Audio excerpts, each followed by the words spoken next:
পদ্মজার শীতল কণ্ঠ এবং কথার তীরে হেমলতা ভীষণভাবে চমকালেন। তিনি সেকেন্ড কয়েক কথা বলতে পারলেন না। পদ্মজা চলে যাওয়ার জন্য উপক্রম হয়। হেমলতা অবিশ্বাস্য স্বরে প্রশ্ন ছুড়লেন, এই খবর কোথায় শুনেছিস? পদ্মজা ঘাড় ঘুরে ফিরল, বলল, আমি তো তোমারই মেয়ে আম্মা। পদ্মজা চলে গেল, রেখে গেল হেমলতার অবিশ্বাস্য চাহনি। বিকেলবেলা হেমলতা ঘর থেকে বের হলেন। শরীরে শান্তি এসেছে। পূর্ণা বড়ই ভর্তা করেছিল। পাশের প্রেমা পদ্মজাকে দেখা গেল না। নিশ্চয়ই ঘাটে বসে আছে। প্রান্ত তো নেই। হেমলতা পূর্ণাকে জিজ্ঞাসা করলেন, পূর্ণা, প্রান্ত কোথায়? পূর্ণা কয়েক সেকেন্ড ভাবলো কি উত্তর দিবে। এরপর ভয়ার্ত কণ্ঠে বলল, জানি না আম্মা। জানোস না কি? প্রেমা, প্রান্ত কই? প্রেমা সহজ স্বরে বলল, আমরা ঘাটে ছিলাম, প্রান্ত উঠানে ছিল, এরপর এসে দেখি নাই। হেমলতা গলা উঁচিয়ে বললেন, কোন মুখে বলছিস জানি না? একসাথে নিয়ে থাকতে পারিস না? একা ছাড়িস কেন? কোথায় গেছে ছেলেটা? পদ্মজা বাড়ির পিছন থেকে ছুটে আসলো। হেমলতার ধমক ঘাট অবধি শোনা গেছে। কি হয়েছে? প্রান্ত বাড়ি নেই, দুইটা এই কথা বলেও নাই। বসে বড়ই ভর্তা খাচ্ছে। দিন দিন অবাধ্য হচ্ছে মেয়েগুলো। পূর্ণা ভয়ে জড়সড় হয়ে বসে আছে। প্রেমা হেমলতার ধমকে ভয় পাচ্ছে, কিন্তু অতটা না। হেমলতার মন কুগাইছে। তিনি নিজ রুমে যেতে যেতে পদ্মজাকে বললেন, বের হচ্ছি আমি, সাবধানে থাকবি।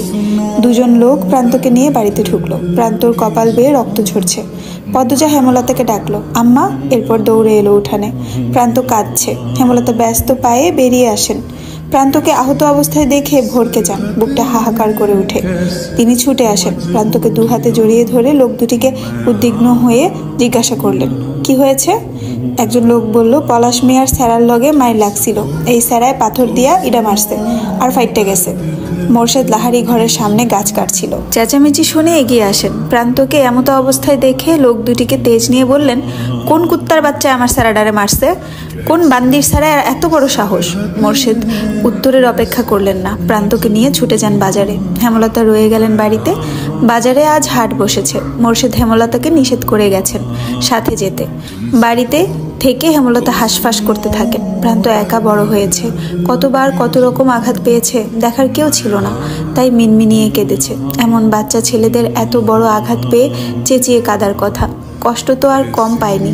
দাঁতে দাঁতে চেপে সহ্য করেছে। হেমলতার ভীষণ কষ্ট হচ্ছে। পদ্মজা ঘরে লুকিয়ে কাঁদছে। পূর্ণা, প্রেমা বাইরে বারবার উকি দিয়ে দেখছে মোর্শেদ প্রান্তকে নিয়ে ফিরল নাকি। দেখতে দেখতে চলে এলো মেট্রিক পরীক্ষা। পরীক্ষার কেন্দ্র শহরে যেতে লাগে 6 ঘন্টা। বাড়ি থেকে পরীক্ষা দেওয়া অসম্ভব। পরীক্ষা কেন্দ্রের পাশেই মোর্শেদের মামার বাড়ি। মামা নেই, মামাতো ভাইয়েরা আছে। কথাবার্তা বলে সেখানেই 1.5 মাসের জন্য হেমলতা আর পদ্মজা উঠল। মোর্শেদ বাকি 2 মেয়ে আর প্রান্তকে নিয়ে বাড়িতে রয়ে গেছেন। হেমলতা পদ্মজাকে নিয়ে আসার পূর্বে এসে দেখে গেছেন পরিবেশ কেমন। মোর্শেদের 2 মামাতো ভাইয়ের মধ্যে একজন রাজধানীতে থাকেন, আর একজন বয়স হয়েছে অনেক। ছেলে মেয়েদের বিয়ে দিয়ে বউ নিয়ে একাই থাকেন। ছেলেরা শহরে চাকরি করে, পদ্মজার জন্য উপযুক্ত স্থান, তাই আর অমত করেননি।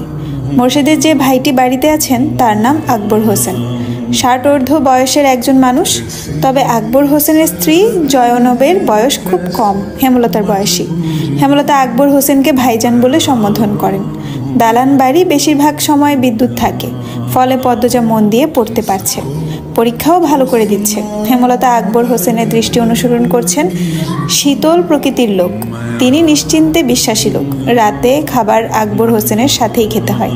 হেমলতা 1.5 মাসের খাওয়ার খরচ নিয়ে এসেছেন। আকবর হোসেন কিছুতে আলাদা রাখতে দিচ্ছেন না। এভাবে অন্যের বোঝা হয়ে থাকতে হেমলতার আত্মসম্মানে লাগে। তিনি কথায় কথায় জানতে পারেন আকবর হোসেন এবং জয়নবের নকশিকাঁথা খুব পছন্দ, তাই তিনি নকশিকাঁথা সেলাই করছেন।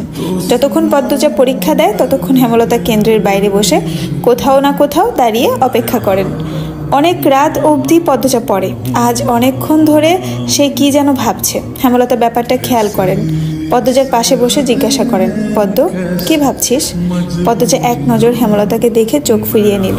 হেমলতা তাকিয়ে আছেন জানার জন্য। পদ্মজা দ্বিধা নিয়ে বলল, রাগ করবে না তো? হেমলতা পদ্মজাকে পরখ করে নিলেন। এরপর বললেন, কি জানতে চাস? পদ্মজা এদিক ওদিক চোখ বুলায়। কিভাবে শুরু করবে বুঝতে পারছে না। 2 মিনিট পর নীরবতা ভেঙে বলল, দুপুর থেকে আমার খুব জানতে ইচ্ছে হচ্ছে হানিফ মামাকে কে মারলো? তোমার সাথে মামার কি কথা হয়েছিল?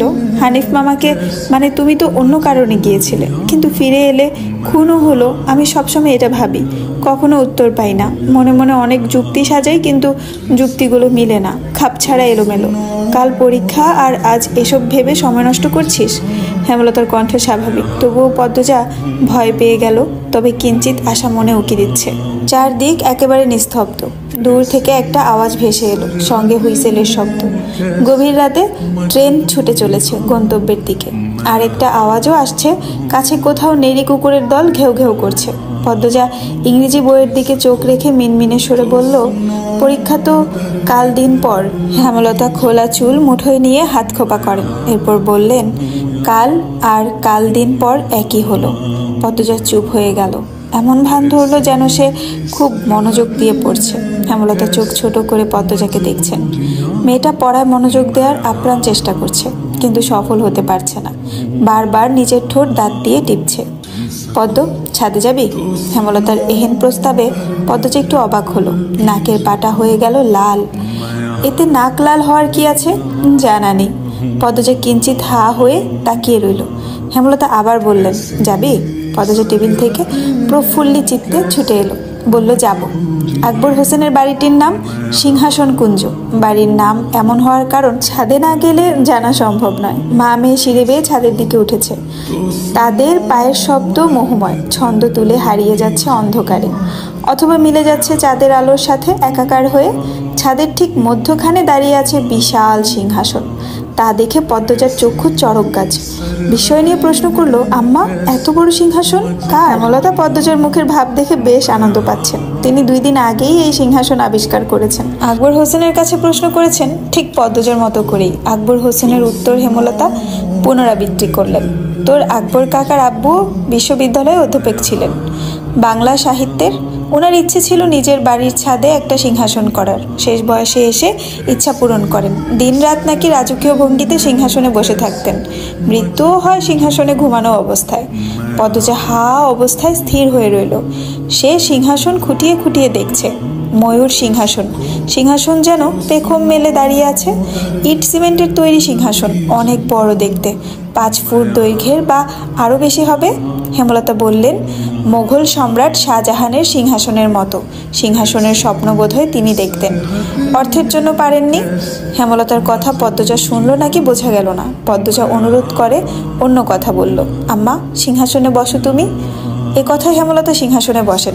এরপর পদ্মজাকে ডাকেন, পাশে এসে বস। পদ্মজা আসলো না, দূর থেকে বলল, মাঝে বসো আম্মা। কি শুরু করছিস? বসো না। হেমলতা কপাল কুঁচকে সিংহাসনের মাঝে বসেন। পদ্মজার ঠোঁটে হাসি ফুটে আবার হারিয়ে গেল। বলল, আরেকটু বাকি। কি বাকি? বাম পায়ের ওপর ডান পা তুলো, রানীদের মতো বসো। হেমলতা বিরক্ত নিয়ে উঠে পড়েন। পদ্মজাকে বললেন, পাগলের প্রলাপ শুরু করেছিস? পদ্মজা নাছোড়বান্দা হয়ে দৃঢ়ভাবে বলল, আম্মা, বসো না, নইলে আমি কাঁদবো। পদ্মজার এমন কথায় হেমলতা হাসবেন না রাখবেন ঠাউর করতে পারলেন না। রাতের সৌন্দর্য, রাতের মায়াবী রূপ প্রতিটি মানুষের ভিতরে আহ্লাদ সৃষ্টি করে। ঠেলে ঠুলে বের করে আনার ক্ষমতা বোধ হয় নিজে আল্লাহ সাক্ষাৎ করে দিয়েছেন। তাই হেমলতা তার নিজের শক্ত খুলেসে ফিরতে পারলেন না। পদ্মজার পাগলামোর সুরে সুর মিলিয়ে তিনি সিংহাসনের রাজকীয় ভঙ্গিতে বসেন। পদ্মজার কেমন কেমন অনুভূতি হয়, বুকের ভিতর ঝিরঝির কাঁপন। এই তো তার কল্পনার রাজ্যের রাজরানী হেমলতা এবং তার কন্যা সে পদ্মজা। চোখের মণিকোঠায় ভেসে উঠল একটি অসাধারণ দৃশ্য। হেমলতার সর্বাঙ্গে হীরা, মণি, মুক্তা, অলঙ্কার। অসম্ভব সুন্দর শ্যামবর্ণের এই সাহসী নারীকে দেখতে কত শত দেশ থেকে মানুষ ভিড় জমিয়েছে। আর সে হেমলতার পাশে বসে আছে। চারদিকে ঢাকঢোল পিটানো হচ্ছে, হাতিশাল থেকে হাতির হুঙ্কার আসছে। তারাও যেন খুশি এমন রানী পেয়ে। হ্যালো, আসসালামু আলাইকুম এভরিওয়ান।